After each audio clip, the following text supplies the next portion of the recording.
Hello नमस्ते स्वागत छ तपाईँलाई युट्युब च्यानलमा। मलाई धेरै साथीहरूले सोध्ने गर्नुहुन्छ नेपालको म्याप चाहिँ हामीले कसरी प्लट गर्न सक्छौँ भनेर। जस्तै हेर्नु होला, यो प्रोभिन्स वाइजको नेपालको म्याप हो र यसमा मैले केही कुराहरू प्लट गरेको छु। त्यसै गरी यो डिस्ट्रिक्ट लेभलको नेपालको म्याप भयो र यसमा मैले केही जिल्लाहरू प्लट गरेको छु। त्यसै गरी यो चाहिँ हाम्रो म्युनिसिपालिटी र गाविस लेभलको चाहिँ यो लोकल गभर्मेन्ट लेभलको चाहिँ यो म्याप भयो र यसमा मैले केही कुराहरू प्लट गरेको छु। यो मैले अहिले युज गरेको पावर बिआई रहेको छ र पावर बिआईमा म्यापको एडभान्स कुराहरू पनि हामीले यहाँ युज गर्न सक्छौँ, जुन चाहिँ हामी सजिलै र फ्रीमा युज गर्न सक्छौँ। र यही म्याप सिकाउन लागि म तपाईँलाई आज सिकाउन गइरहेको छु पावर बिआईसँग म्याप नेपालको म्याप चाहिँ कसरी प्लट गर्ने भनेर। आउनुहोस् सुरु गरौँ। एउटा ब्ल्याङ्क पावर बिआई खोलौँ। तपाईँ यदि पावर बिआईमा नयाँ हुनुहुन्छ भने म तपाईँलाई पावर बिआई कसरी डाउनलोड गर्ने, कसरी इन्स्टल गर्ने र बेसिक कुराहरूको भिडियो लिङ्क म तपाईँलाई डिस्क्रिप्सनमा राखिदिन्छु। कृपया हेर्नुहोला र त्यसपछि यो भिडियो तपाईँ सँगसँगै गर्न थाल्न सक्नुहुन्छ। पावर बिआई एउटा बिजनेस इन्टेलिजेन्स टुल हो जुन चाहिँ अहिले बजारमा फ्रीमा नै पाइन्छ। नेपालको म्याप प्लट गर्नको लागि हामीसँग केही कुराहरू हुनुपर्दछ, जुन कुराहरू म तपाईँलाई लिङ्कमा यसको डाउनलोड गर्नको लागि दिन्छु र डाउनलोड गरेर सुरु गर्न सक्नुहुन्छ। पहिलो एउटा डेटा सेट चाहिन्छ हामीलाई, जुन मैले यहाँनिर राखेको छु नेपालको म्याप भनेर। त्यसपछि हामीलाई नेपालको म्यापको जेसन फाइल चाहिने हुन्छ र जेसन फाइलमा डिस्ट्रिक्ट लेभलको, लोकल लेभलको र प्रोभिन्स लेभलको नेपालको म्याप रहेको छ। यी सबै कुराहरू म बन्डल बनाएर तपाईँलाई डाउनलोड गर्नुको लागि लिङ्कमा दिन्छु। डाउनलोड गर्नुहोला र सुरु गरौँ। पहिलो हामी अब जाउँ यो प्रोभिन्स लेभलमा। यो म्याप बनाउन लागि तपाईँको एउटा इनेबल हुनुपर्दछ, एउटा जुन चाहिँ हामी अब गएर हेरौँ। File, option and setting,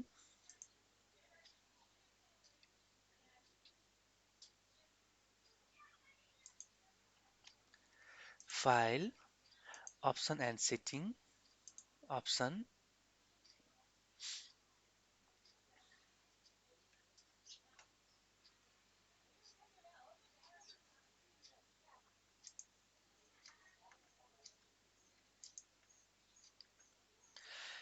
preview सेटिङमा सेभ म्याप भिजुअल, यो तपाईँले क्लिक गरेको हुनुपर्दछ र त्यसपछि यसलाई ओके गरिदिनुहोस् र यसलाई चाहिँ तपाईँ रिस्टार्ट गर्नुपर्ने हुन्छ। त्यसको लागि चाहिँ पहिला एकचोटि पावर बिआईहरू सबै बन्द गरिदिनुहोस्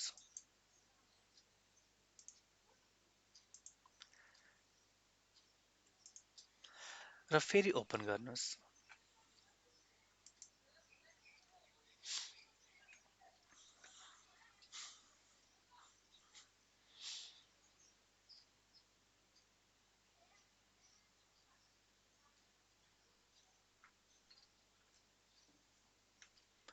अब हाम्रो सेभ म्याप चाहिँ इनेबल भइसकेको हुन्छ।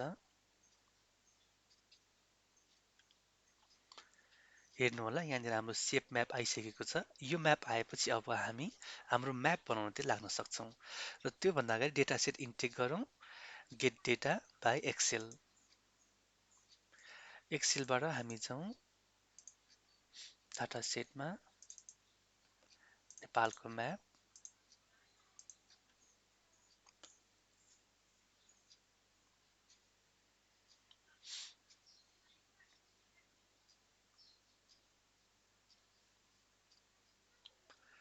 र यसमा तीनटा किसिमको चाहिँ डेटा राखेको छु। यो तीनटै डेटा तपाईँले प्रिभ्यू गर्न सक्नुहुन्छ र तीनटैलाई तपाईँले इन्टेक पनि गर्न सक्नुहुन्छ, किनकि हामीलाई तीनटै कुरा चाहिन्छ। यसलाई यसरी क्लिक गर्नुहोस् र यसलाई लोड गरिदिनुहोस्।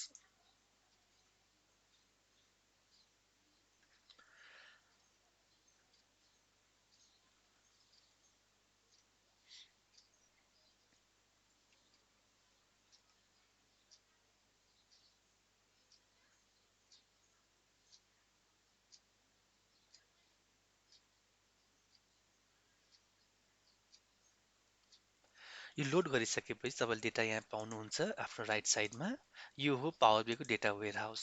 अब हामी यो डेटालाई युज गरेर हामी म्याप क्रिएट गर्छौँ। फर्स्टमा हामी जाउँ प्रोभिन्स लेभलको, यहाँ रिनेम गरिदिन्छु प्रोभिन्स।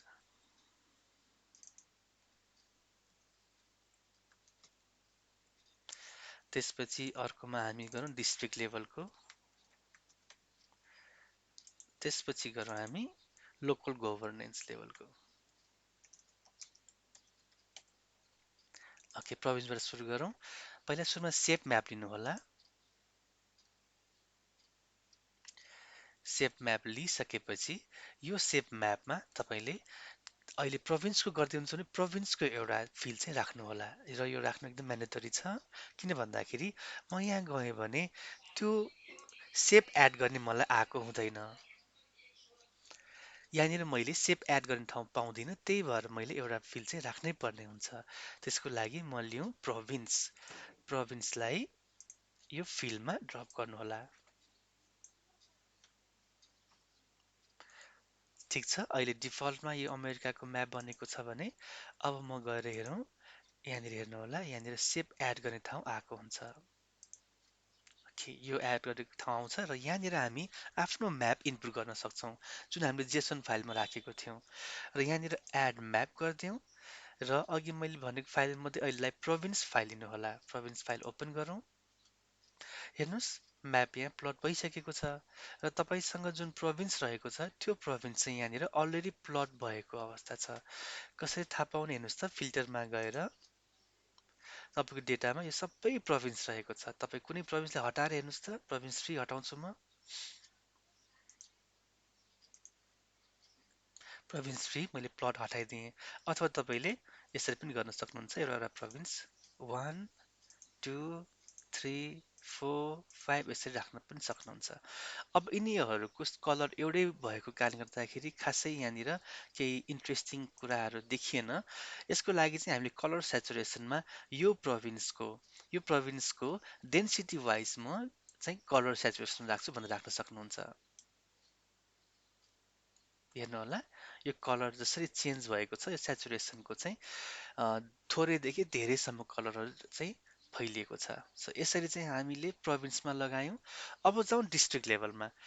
डिस्ट्रिक्ट पनि अब सिमिलर प्रोभिन्स गरे जस्तै नै हो, सेम वेबाट गर्ने। यो चाहिँ राम्रोसँग हेर्नु होला। तपाईँ कन्सेप्ट राम्रो पाइसकेपछि यहाँ केही मिस्टेक हुने चान्स नै छैन। पहिला सुरुमा सेप म्याप लिने, त्यसपछि हामी के को बनाउँछौँ, डिस्ट्रिक्ट बनाउँछौँ भने डिस्ट्रिक्टको एउटा फिल्ड चाहिँ तपाईँले यहाँनिर लोकेसनमा हाल्नुपर्ने हुन्छ। मैले डिस्ट्रिक्ट लेभलको लिएको छु यहाँनिर डिस्ट्रिक्ट। अब यो डिस्ट्रिक्ट यो सेप जुन बनेको छ त्यो सेपमा हाम्रो आफ्नो सेप राख्दिउँ। सेप म्यापभित्र हाम्रो सेप राखौँ डिस्ट्रिक्ट। ठिक छ, यो डिस्ट्रिक्टमा सबै म्याप प्लट भयो, तर यो एउटा म्यापको साइज प्लट भएको छैन। किन भन्दा मैले इन्टेन्सनली यो एउटा चाहिँ बुझाउनको लागि नै छोडेको हो। MANAG, मनाङ, मनाङ स्पेलिङ रहेको छ भने हाम्रो डेटा सेटमा चाहिँ MANANG, MANNGE चाहिँ रहेको छ। एकचोटि भेरिफाई गरौँ, मलाई पनि अहिले कन्फर्म भएन, भेरिफाई गरौँ। डाटा सेटमा मनाङ कस्तो स्पेलिङ रहेको छ।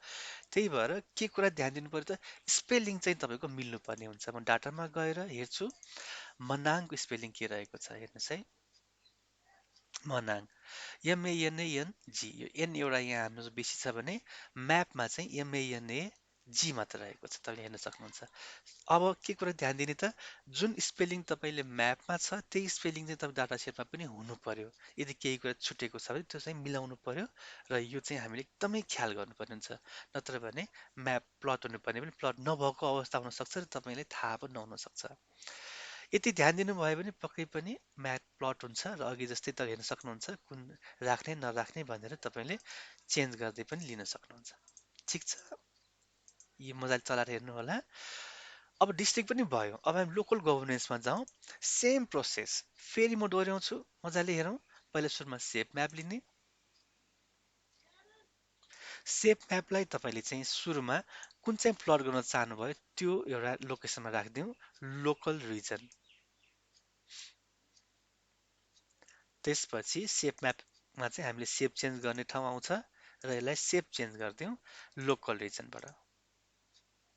ठिक छ, हेर्नुहोस् कतै मजाले लोकल रिजन तपाईँ 773 अर 74 वटा चाहिँ तपाईँको यहाँ टुक्रा टुक्रिएको छ, र तिनीहरूलाई चाहिँ तपाईँले कन्ट्रोल गर्न सक्नुहुन्छ। अहिले हामीसँग कुन कुन प्लटको अवस्थामा छ त, यति मात्रै हामीले प्लट गर्न खोजिरहेछौँ। अब तपाईँलाई निड अनुसारको यो मैले धेरै कहाँ युज हुन्छ जस्तो लाग्छ भन्दाखेरि जस्तै ठुला कम्पनीहरू जसले चाहिँ नेपालैभरि आफ्नो डिस्ट्रिब्युसन राखेको हुन्छ अथवा आइएनजिओ जसले नेपालैभरि आफ्नो सर्भिस दिइरहेको हुन्छ उनीहरूले मेरो कहाँ कुन कति सर्भिस भयो त भनेर अघि जस्तै कलर सेचुरेसन गरेर यहाँनिर चाहिँ कलर सेचुरेसनमा त्यो युनिटलाई राख्न सक्नुहुन्छ कति सेल भयो कति सर्भिस दिनुभयो र यो चाहिँ तपाईँले आफ्नो प्रेजेन्टेसनहरूमा राख्न सक्नुहुन्छ। आशा गर्दछु तपाईँले चाहिँ नेपालको म्याप चाहिँ राम्रोसँग चाहिँ युज गर्न जान्नुहुन्छ होला र यो म्याप तपाईँले युज गरेर आफ्नो सङ्घ संस्थाको लागि चाहिँ फाइदा लिन सक्नुहुन्छ। हस्त, धन्यवाद।